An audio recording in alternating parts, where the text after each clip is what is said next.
Mornarji pa verjetno ne bi mogli živeti brez morja in svoje barke. A tudi te se pokvarijo ali pa z leti postanejo neprimerne za plovbo.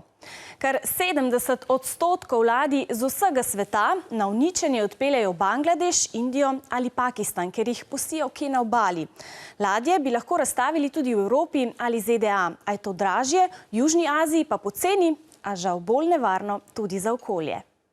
Takole je videti obala Bangladeša. To je pokopališče ogromnih ladij, ki so jih pripeljali na to obalo z vsega sveta, ker so že prestare ali pa jih ni več mogoče popraviti. Takšne ladje v roke vzamejo številni tamkajšnji delavci, jih kos za kosom razstavijo in potem jeklo prodajo. Veliko ljudi v Bangladešu je zelo revnih, zato jim to delo pomeni edini vir zaslužka. A je žal tudi zelo nevarno, saj se delavci na tako velikih ladjah lahko zelo hitro poškodujejo.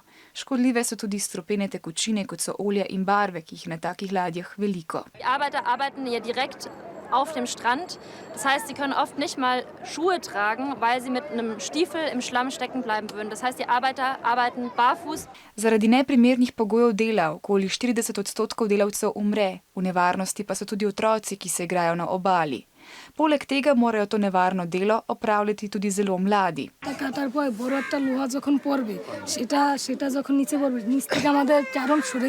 Te ogromne ladje bi lahko razstavljali tudi v državah, od koder so, a je za lastnike ladij veliko cenejše, če jih pošljajo na razrez v Bangladeš. Zato človekoljubne, delavske in okoljske organizacije zdaj od njih zahtevajo, da za razrez svojih ladij poskrbijo tako, da bo varneje za delavce in manj škodljivo za okolje.